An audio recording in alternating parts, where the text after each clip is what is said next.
Good. Good. How are you feeling about your second year of implementing Amplify?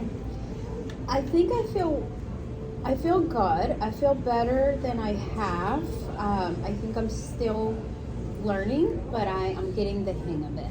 Well, you are so consistent with your timestamp and your pre-planning, and I think that's really, really good that you've been doing that with your students. You're such a great asset to our campus and to our students, and I wanted to commend you for that. Thank you. In our session today, I want us to strengthen our checking for understanding, and I think this is in this particular lesson because it does kind of have those gaps for it. So I know in our last observation, you have discovered that your student moves that you're witnessing, that it shows that student mastery and checking for understanding. So let's go ahead. I'm sorry. Once we're going to dive into the lesson and we're going to discuss what part we can strengthen from the checking of understanding. How does that sound? That sounds great. Okay. We are going to be using the 3 to 5 integrated strand lesson plan internalization document that from Amplify to discuss the components of this lesson. Okay. What is the objective of this lesson? So the objective is going to be that it's actually 4 different takes. So students are going to be citing details from the text when explaining what Jim learns about Long John Silver and when making inferences about Silver's intentions for the voyage. So I wrote it on top, but they'll be citing, explaining, and inferring in this lesson. Good. In the previous lesson, the students have already brought meaning to descriptive words and phrases. Students also identified the figurative language. And those things, it's going to help them to create a memory of the plot and interesting characters. So then now the students are going to be connecting with the text in a more complex way, making inferences.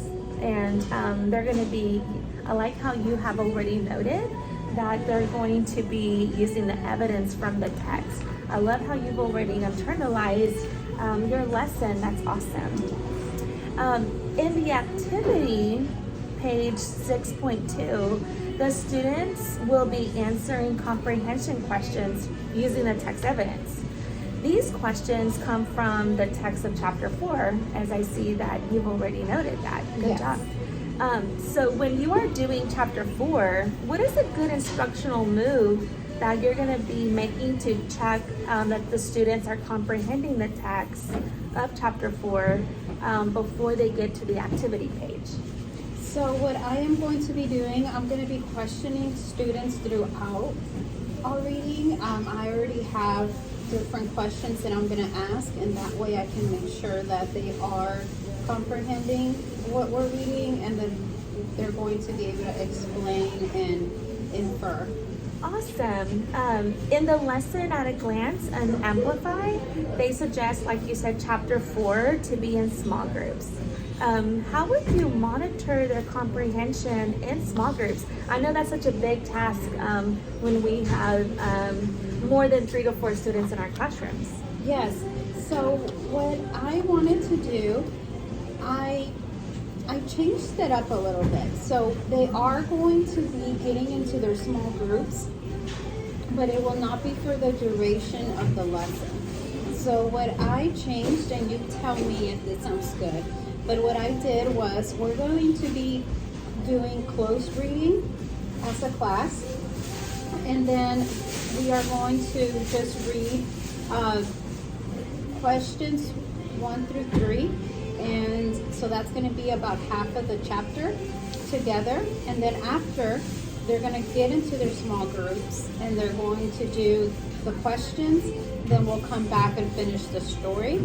And the way I am doing that is, I know you asked how are my groups going to be like or look like. I have 20 students, so I'm going to have 5 groups of 4. I'm going to have the 4 lowest students with me in my table. And I'm going to have the other students, the other 4 groups are going to be of four kids, and it's gonna be one low, two medium, and one high. And I use my data to be able to know who was who. And I also group them by behavior because I want to make sure that I'm able to work with my group. And I do have an answer sheet on my whiteboard so they can go back and refer to that while they're looking at their first three questions and make sure that their answer looks good, and that way they have no reason to come to my table. Wow, I like how you have already reflected on the challenge that you have, been experiencing in the past. And I am excited to see you grow, and I'm excited to see your students grow in this new aspect of the closed reading. Thank you. You're welcome. Before we dig into the vocabulary that is tied into the formative assessment, I want to ask you, in the previous lesson, in lesson 5, the activity 5.1 of the take home contained a vocabulary activity. Yes. Are the students completing this at home? What's been working for you? Or are they doing this during like morning routines? Yes. What do you think is best? So we are doing it in the morning during morning routines. I have several very low students, and I don't want to send this home and it not come back, or they not be able to do it at home and struggle. That's the last thing I want, for them to be at home by themselves and struggling with no one to help. So we are working on it in the morning. Awesome. Back to lesson 6. Yes. Do you know where to locate the vocabulary list that students need for this lesson? It's located at the bottom of page 119. Yes, I do have that. Awesome. What resources, referring to that document, what resources are you planning to use to provide some background knowledge for these vocabulary words? It's an interesting chapter 4. It is. So I actually even had to look up some of these words because as I went to page 120, I noticed that 3 words were multiple meaning words, and maroon was one of them. I did not know maroon was actually not just a color. Maroon is also a British firework. Wow. So I did look these up. What I'm gonna do is put them in my Google Slides. I'm gonna have the word, the meaning, and a picture of it. And this is also going to help my ELLs. And I'm gonna go over the vocabulary for this lesson. That way when they're reading, they don't get confused if I say, oh, maroon is also a firework, and we're reading and they're thinking, is she talking about a firework? What is she talking about? So I don't want to confuse them. First, I'm going to go over what it means, what the word means in the story. And then after the story, I'll let them know the multiple meanings. If one of my higher kids brings it up, I will let them know that I will say thank you for letting us know, and then I'll tell them that I want them to tell the class after our reading. Good. I want to commend you for thinking about your diverse learners and that you're fostering all these tools and resources. Thank you. That's awesome. I'm amazing. And I also love how you're digging into the vocabulary words and you're putting in the work so that way you know how to teach those and make sure that you're addressing those misconceptions so that way they don't happen. Yes, That's thank awesome. you. I would also like to point out that using the vocabulary chart Amplify is a great resource. It helps us educators to understand the vocabulary words. And I like how you already have your tier 3, where those tier 3 were domain specific words. Yes. And the tier 2 were general academic words. Yes. Since the objective of this lesson is for students to make inference of the text using evidence from the text, and then they're comprehending the text, which is so critical. I am so appreciative that Amplify has pointed out that they even have the sayings and the phrasing for us. They've already identified those in the chart. How are you going to stamp this skill for your students to eliminate any misconceptions with the sayings and the unique phrases that they have in this story? Yes, so what I have is that I'm going to go over the phrases first before we read it. So first we're going to go over vocabulary, then we're going to go over the phrases, and I'm going to first read the phrase as we're going to see it in our book, and then after that I am going to explain it to them and tell them what that means. That way they have that information with them. For example, in a real pickle, so I'm going to say the sentence, we're in a real pickle, and then I'm going to explain to them, and that means that they're in a lot of trouble. And this, because if our ELLs see that, they're going to say, am I inside a pickle? What is happening? So I did pre-think of that, and I added that to my Google Slides, and it'll be right after vocabulary. Awesome. Thank you for planning ahead. Now we're going to dive into the lesson. And while we walk through this process, I want you to keep this in mind. We're going to really focus on checking for understanding and intentional places of the lesson. And the reason that I wanted to point that out was because at this point, it is a challenge. And so there's a huge part in the lesson where it says students are going to be independently reading chapter 4. And I know you talked about close reading. And so I want you to elaborate a little bit about that since chapter 4 is 9 pages. Yes, so the way we will start,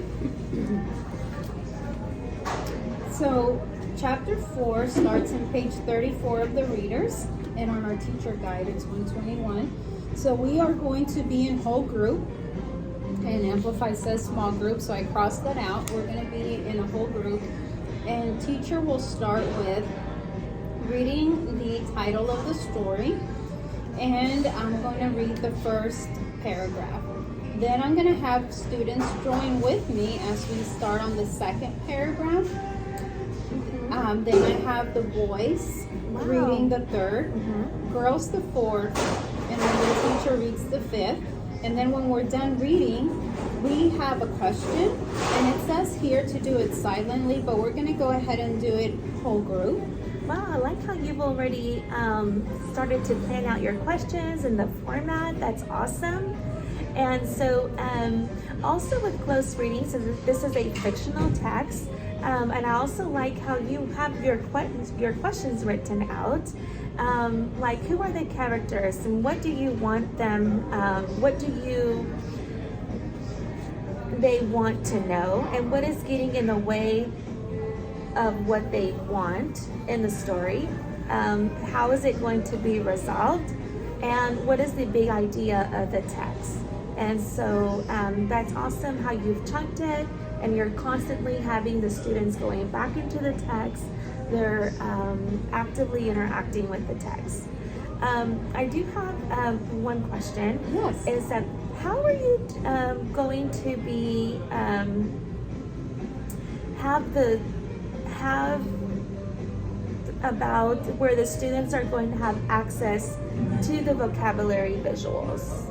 Yes, so I have, all the students are going to have their readers with them, and I'm going to have all the vocabulary up on Google Slides, and they're going to come back during our reading because there's going to be certain areas where we need our vocabulary. So what I'll do is I'll show vocabulary first, then I'm going to show the phrases, and then I will let them know what chapter we're reading, the titles on our Google Slides, and then after that I'll have, as the vocabulary words come up, I already have those lined up in my Google Slides, and I also have the questions embedded with the sentence stems. That way they're seeing the question, they're hearing the question, and they have time to process, especially the ELLs. And there's a sentence stem so they know how to start their question or their answer. That's good. I'm so glad that you're committed to our students, that they're building vocabulary and they're becoming good readers. Have you taken note of the, you have already, you're way ahead of the game, and you already addressed this, and where you have been thinking about our English language learners, that you're going to be supporting them, and also you're using the sentence stems that are along the light blue margins. As you continue to internalize your lesson, You could also write down the students' names that would benefit from those sentence stems. I've just found that we have such a distracting job, and when we're dealing with fire drills and all these things and different things that happen, it's just a real efficient way to ensure that we're supporting all of our learners.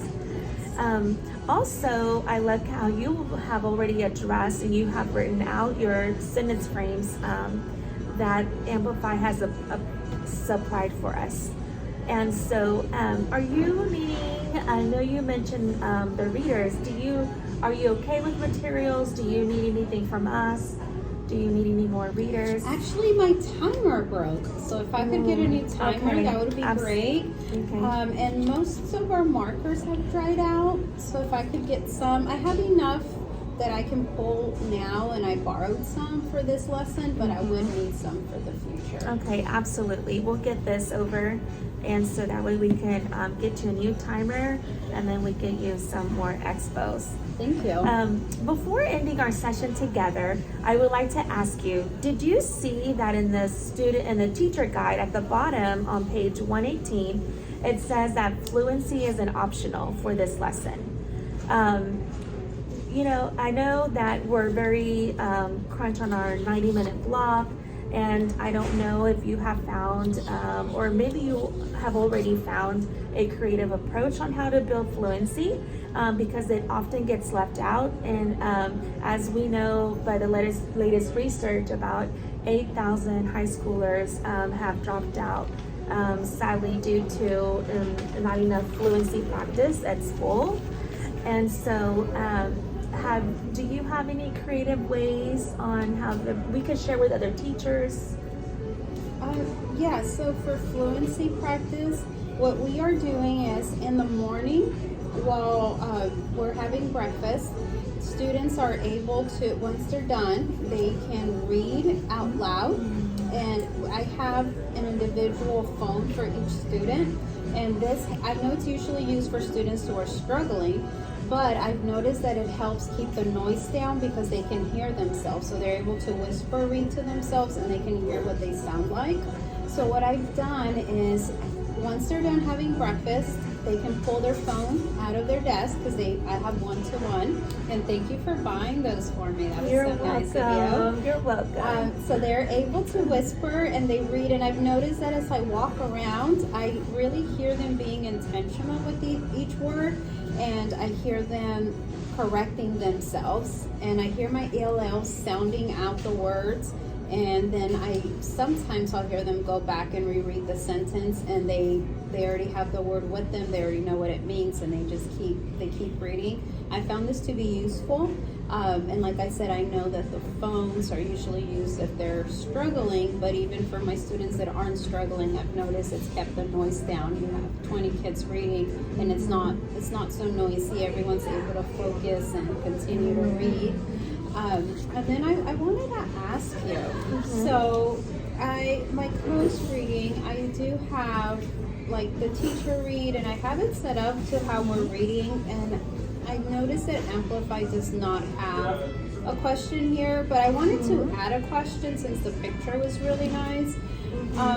Do you think it's okay if I have time to add more questions, or does it become redundant? No, absolutely. You can definitely use that visual, and then you can ask a question, and then you can even think about, because if you're worried about if you're asking too many questions, you can even pick out which question is going to be the best thing for your constructive responses.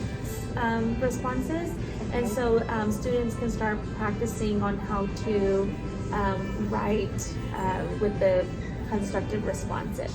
Okay, Yeah, thank good, you. good. No, thank you. And I did add to wait 8 seconds before I call on a student. I know that a lot of the ELLs, especially if they're in the beginning level, it'll take them a second to focus and figure out what is being asked. So I'm gonna go ahead and do 8 seconds. Then I'll call on someone whose hand is raised for this question. And that's perfect. I love how you already intentionally thinking And that's not only going to help our ELLs, but that's going to help our entire classroom. And you're building in those good practices, because if we don't practice that, and so then that actually just starts a bad habit, and then students start to say, well, I'm not going to think anymore. We don't want to create a culture of passive thinking. Yes. So this is great. I'm so glad. Thank you for your commitment to our students. And the next time we meet, we're going to be analyzing lesson 13. We have an assessment coming up, a unit assessment coming up. So we'll be discussing our unit assessment. You don't have to write this down. I'll send out a calendar invite with the lesson that we're going to be digging into, and that we're going to be digging into our unit assessment. So if you have any questions during that time about the unit assessment, please come prepared with those questions so we can address those for you. And also on the calendar invite, I'm going to attach the agenda. Okay. And, can you tell me about the agenda now? Sure. It's going to look a little bit similarly like this. Okay. And also think about like what type of celebrations that you want to share with us. Okay. And also we're going to dig into the lesson components, and then how they tie into the five key reading components. And then also, if you can bring any student exemplars with you from the checking understandings, because I know that is your passion, and you want to, we can see like the high, middle, and low kids and how they're doing. Yes, that would be great, because actually for this lesson we have our assessment for this one is going to be the activity 6.2, and it does say for us to take it home, but I'm going to go ahead and do it in class, and I'm going to give students time to do it. We're going to do half on their own and half with a friend within their group, and this is going to help with the assessment that you need as well, since this is part of the questions that are being asked. So I did go ahead and write that down, and I'll have all those ready for you for our next meeting. Okay. Do you need any assistance on the way you're going to group your kiddos? I would like for you to look at it and just make sure that the way I set it up looks good, and just to make sure that they do look similar, and that they're working well. So if you want to come by, that would be great. Thank you. I'm going to write a note of that, and then that way I will analyze the data for your class, and then we can see how we're going to group your kiddos for the, did you say 6.2 or? Yes. Okay. All right. Awesome. Okay, and Wonderful. I think that is all I had on here too, because I wrote down some questions, but I think as we went on, you've answered them all. Let's see, and then, you asked me how I would call on students. Yes. So I do have popsicle sticks, cold call, raised hands, and I have those three that I will be using. You do ask me that. Yes, and then how is that working out for you? Like especially like the cold call, how is that working out?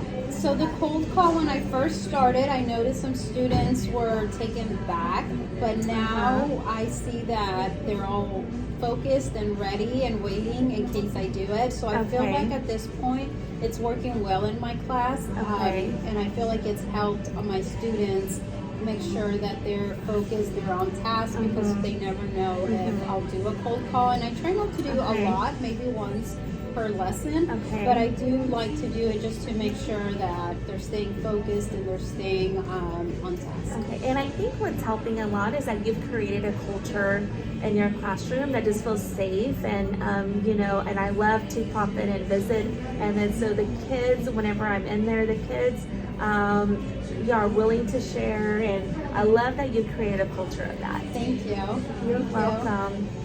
Okay, so this was really good. Thank you so much. And then I'll be sending you a calendar invite, so that way we know what the agenda is going to be. Okay, sounds great. Thank you so much.